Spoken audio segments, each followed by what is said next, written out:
But Masami Kurumada is surprising fans all over the world with the unfolding of the Heavens Saga. In Chapter 4, Artemis reveals her wish for Callisto and the satellites to protect the goddess Athena while she is without her memories and powers. But do you know who are the most powerful servants of Apollo and Artemis in the Heavens Saga? Hello, knights and amazons. Welcome to our channel, Always Wanted to Know. I'm Wes. And in today's video, we're going to dive headfirst into the canonical and official universe of Saint Seiya, better known to us as the Knights of the Zodiac. And in today's video, I'm going to show you which warriors of Artemis and Apollo have already been revealed in the official manga. Are you curious? So go ahead and click like, subscribe to the channel, activate the notification bell, and let's get into this awesome video.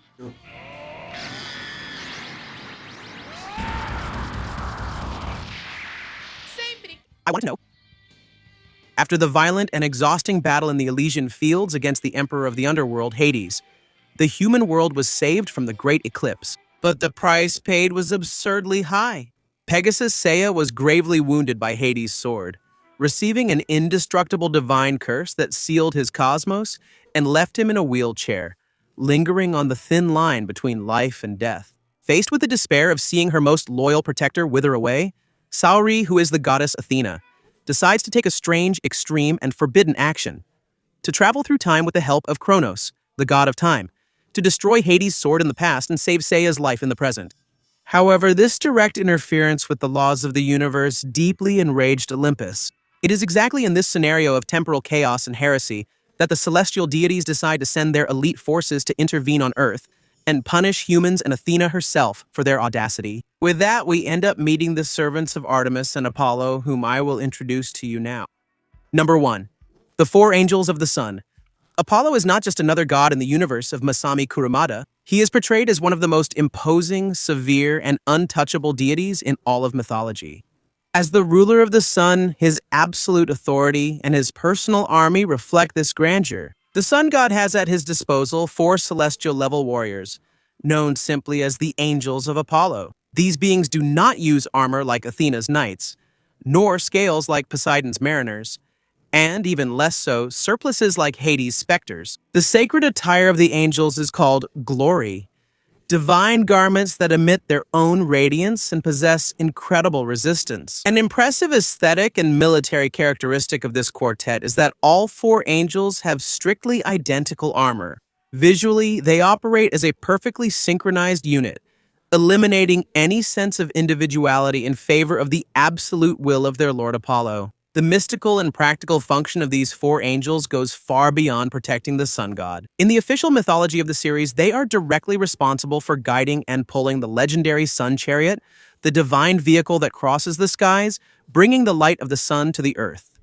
And to perform this colossal function, these angels have the ability to transmute their own physical bodies. They can completely transform into divine Pegasi, winged horses powered by celestial energy and strength, capable of pulling Apollo's chariot. But despite forming a group of unwavering loyalty, the history of Apollo's angels is marked by a tragic and mysterious dissidence. One of these 4 original members was none other than Toma, also known as the Angel of Sleep, who is also the brother of Marin of Eagle, who is Seiya's master. Gifted with an incredibly aggressive cosmos and relentless determination, Toma ended up committing the greatest sin a resident of the heavens could make. He rebelled against the direct orders of Olympus and thus fell into disgrace. Because of his betrayal and his desires that went against Apollo's will, Toma lost the right to be an angel and to wear his glory. As punishment for his insolence, he was imprisoned in the Moon Prison and had his face covered by an oppressive iron mask that could even kill him if he disobeys the orders of the gods. It is exactly in this degrading situation that fans find the character in the Next Dimension saga. He is kept as a maximum security prisoner until Callisto, the commander of Artemis's forces, decides to temporarily release him, restoring his glory with a single and cruel mission: to descend to Earth and assassinate Pegasus Seiya, who is still defenseless in his wheelchair.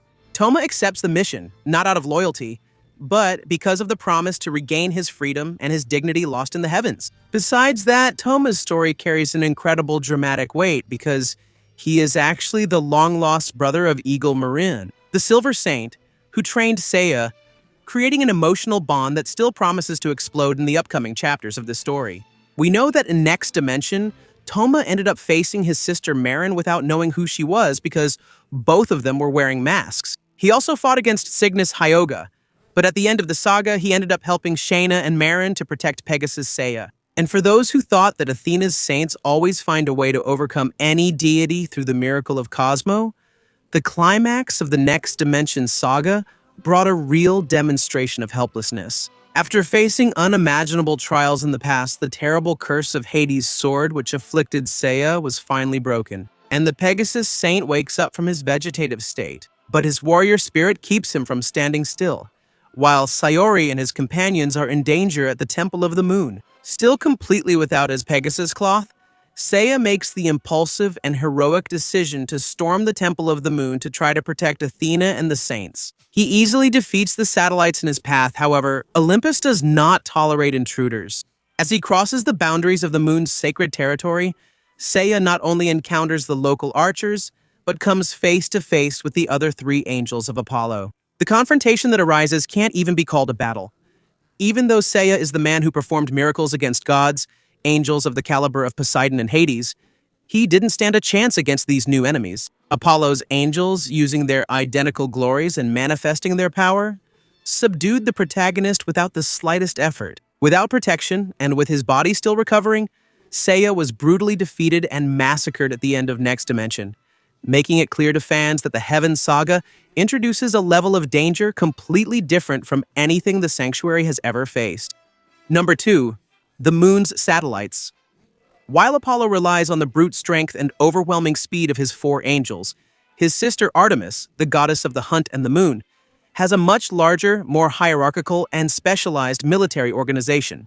The army, which protects the Moon Temple and carries out the will of the goddess, is made up exclusively of female warriors, called satellites. This is different from Athena's sanctuary, where women are traditionally required to wear masks to give up their femininity and be treated equally with men. The satellites do not wear masks.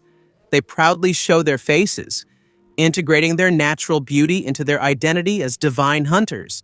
The main weapon of the satellites is the bow and arrow, wielded with unfailing precision enhanced by Cosmo. Their shots are capable of piercing solid defenses and tracking the life energy of their targets, making any invasion of the moon's territory extremely difficult.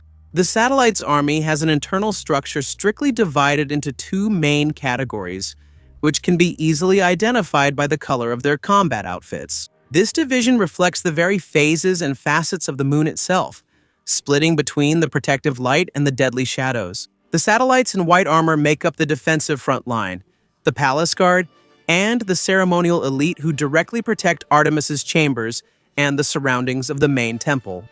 Their white and silver armor shines with the light of the full moon and conveys an aura of purity, justice, and unwavering righteousness. They operate under the direct supervision of Callisto, the temple's top commander, and their armor is inspired by a hare. The black-armored satellites represent the hidden and relentless side of the moon. They are the mobile infantry force, the protection and elimination squad that operates in the shadows to hunt down enemies outside the temple's boundaries, or carry out extermination missions that require total aggression. Their armor is inspired by an owl, and at the top of this entire military structure of the satellites is Callisto, the High Commander of Artemis's army. Callisto is not just a formidable warrior, she is the most trusted officer of the Moon Goddess, and acts practically as the ruler and regent of the Temple of the Moon in the absence of her deity. Her devotion to Artemis is so extreme that it borders on fanaticism, leading her to make drastic decisions on her own if she believes it will protect the integrity and honor of her lady. Visually, Callisto stands out from all the other satellites. She wears a richly adorned, imposing outfit that denotes her high command status and carries a sacred staff with her. Unlike her subordinates who attack from a distance with regular arrows, Callisto's cosmos is vast and intimidating, capable of rivaling that of the most powerful knights.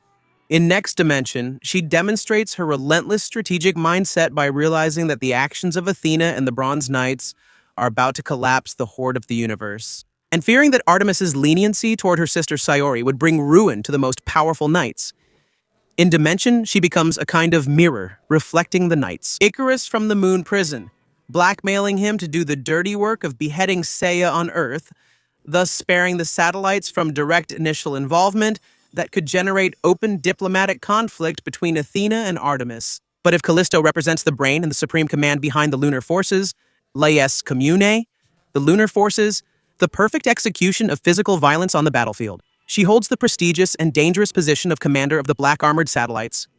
Laius Commune is a warrior who exudes aggressiveness and self-confidence. Her dark armor has a bold and aggressive design, built to provide total mobility during pursuits. She makes a striking entrance when Shun of Andromeda and the goddess Athena invade the domains of the moon. Under Callisto's orders, Laius Commune and her squad of black satellites surround the Bronze Saint, demonstrating a frightening tactical superiority. Laius Commune's greatest asset is her overwhelming secret technique, called Crimson Viper. When she fires her main arrow infused with her Cosmo, the projectile doesn't just follow a common linear trajectory. Laius Commune focuses her Cosmos into her red arrow and shoots it toward her opponent.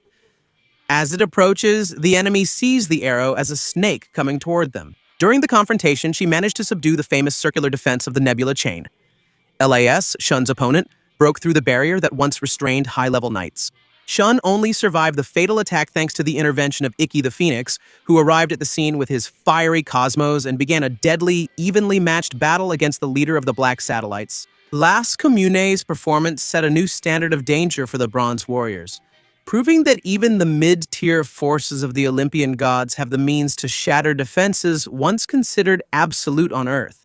Thus, it becomes clear that Masami Kurumada set the stage for the Heaven Saga, the introduction of Apollo's 4 angels, with their mythical ability to transform into Pegasus, and the revelation of their identical glories. And, at the same time, Artemis's army, with the duality between white and black armor satellites, the relentless political command of Callisto, and the deadly efficiency of Laius Commune. It shows that the power of the servants of these 2 gods is also overwhelming.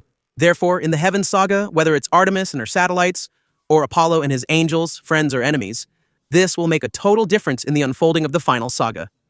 But what about you? Which of these characters shown here in this video do you think is the most powerful? Leave a comment so I can know. And of course, thank you for watching until the end and see you next time. Burn your cosmos to infinity.